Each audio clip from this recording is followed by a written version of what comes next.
Hi folks, my name's Audrey Carmichael and I work for Tier Fund. I'm the grants assessor and I've been asked to just briefly speak with you today about the microgrants that the Cinema Network and Tier Fund are currently managing for the Social Action Fund. I'm aware that probably for some of you this will be a bit like teaching grandma to suck eggs because you've probably submitted lots of applications.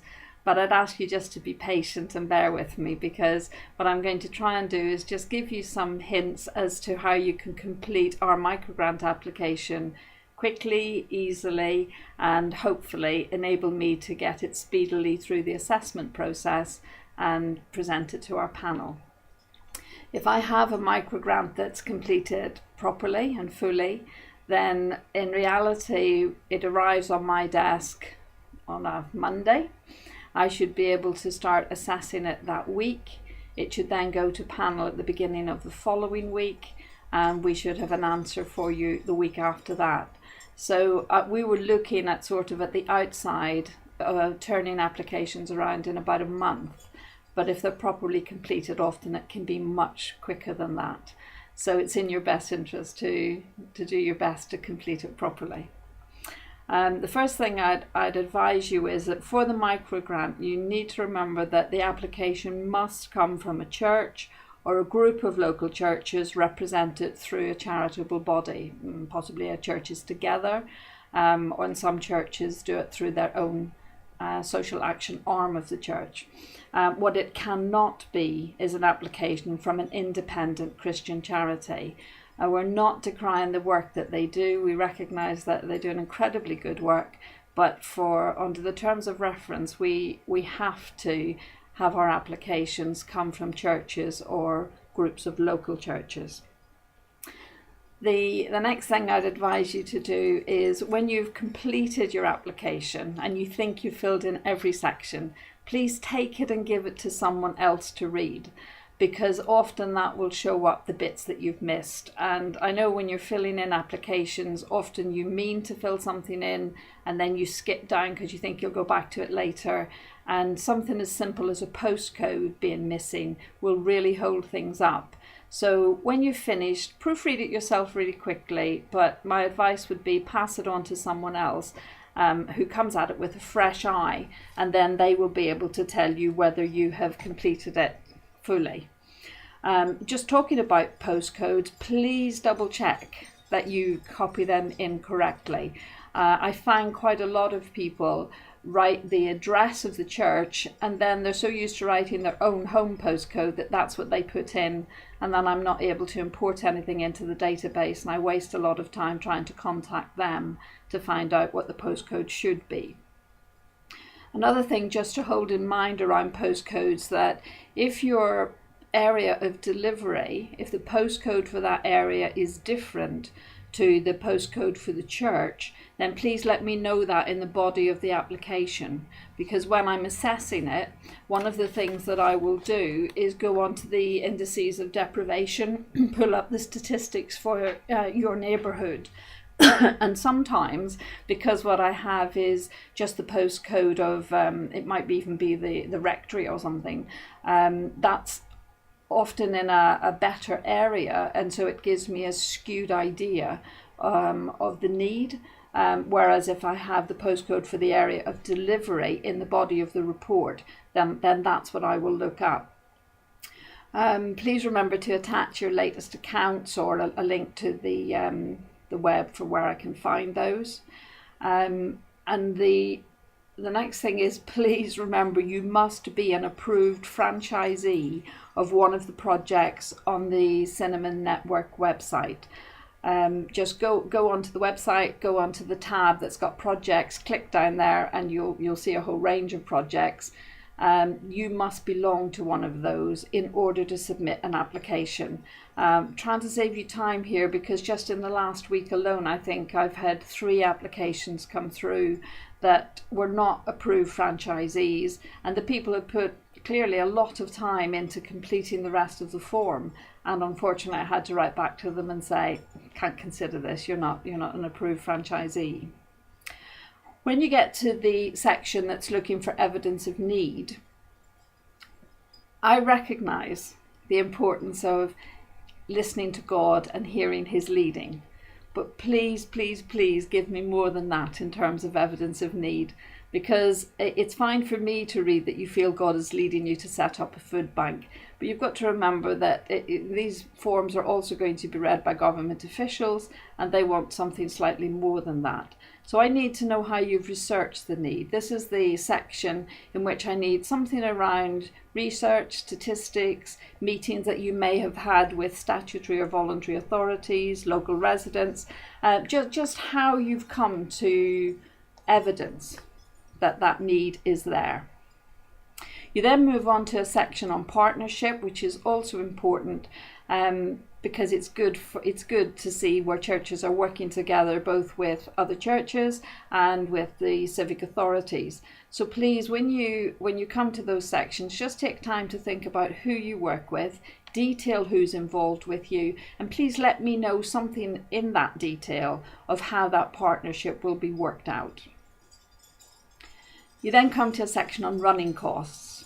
And my advice is put in everything. People often forget to put in things like maybe the franchisee membership fee, the cost of marketing and publicity, stationery and equipment costs, gas, electric, broadband and phone line costs, room hire, insurance, postage, the cost of DBS checks, training costs and transport costs. Put it all in.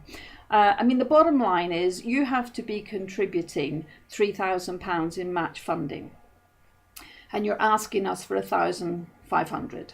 So clearly your costs have got to be at least a minimum of £4,500. And often they're more than that, and that's fine. That's not a problem at all. But please take time to include everything that should go into the running costs. And then when you get to the next section in terms of how you're making your contribution, the thing to remember here is to detail, not just in words, but in figures, how much you're contributing. So if you're going to contribute the room hire and it works out at being £2,000 a year, please write that £2,000 in. Let me know the figure against what you're contributing.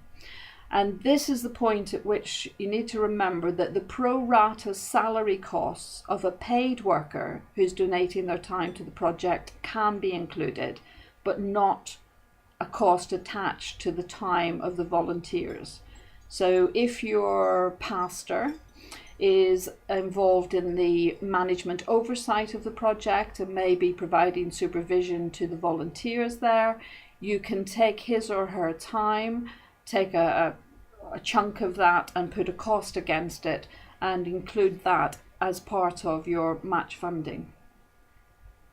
In terms of your project start date, it's preferable that you apply before you start, but you also have to be able to get the project up and running within 3 months of receiving the grant. If you've already started your project, I can accept your application so long as you've only started within the month previous. So if where are we now? We're now February. If you started in December, I'm sorry, it's out of date in terms of what I can consider. Other church leader endorsements. What you need to do is approach a church leader from another church and ask them to email you an endorsement of your application. It obviously helps if you've talked through with them what you're doing. And when you get that email back, cut and paste it into the microgrant application form. I will check on roughly 1 in 10 of these to make sure that they have come from that person, and to date they all have, so that's quite a relief. When you get to your key indicators, the thing you need to remember is that regular financial support means that financial support that comes from people who are committed to giving money on a regular basis. Generally, this is by direct debit or standing order, though some people do give regularly in cash. But it doesn't include people who give in one-off donations, like when you have a special collection at church. those figures can actually go into the next question, which is social action opportunities, because you've created an opportunity for them to be part of it, but it's on quite an ad hoc basis. And don't worry about your regular financial support figures being low or even being zero. You're not going to be penalised for that. When you get to the outcome indicator questions, which are underneath the key indicator ones, please only complete the indicators relevant to the delivery of the project. It does actually say this on the form, but I have lost count of how many people who think they have to put a number against each one of the outcome indicators. You do not have to do that. So if you're a street pastor project, for example, I don't expect you to tell me that you'll be reducing unemployment for 30 people. I only want you dealing with community safety aspects. So make sure you answer the right questions in that section, and only the ones that are relevant for you. And my advice to churches is always under promise and over deliver. That stops you being under the pressure to have to meet unrealistic outcome indicators. Definitely go for under promise, over deliver. The last section is the bit where it's around ticking to say that you'll complete monitoring and evaluation and an annual financial report. And again, it's just one of those that people, I don't know, I think they get to the end of the form and they breathe a sigh of relief, and then they completely forget that they haven't actually ticked that bit. And of course, without that, I can't take it through to panel, because otherwise I'd be saying, please give them the money, but they're not going to complete any monitoring and evaluation. So just, again, it's probably back to the bit of getting someone else to read the form. Let someone else with fresh eyes read it and go through it and say, should you have signed this or not signed it? Or should you have ticked this or not ticked it? And that pair of fresh eyes can really make all the difference. It also makes my job much easier. And I love getting application forms that I know I can turn around in maybe 3 or 4 days. We don't want to keep the money in-house. We want to get the money out there so that the people at the coalface can do the job that they love to do. All I'd ask is make it easy for me to get the money out to you. That's it really. I have to say I love the applications that come in. I love hearing what church is doing out there. I love being part of being able to help you to do that better, or just even start to do it. So please keep sending the applications, follow the guidelines, and hopefully together we'll be working at extending the kingdom of God. Thank you. God bless.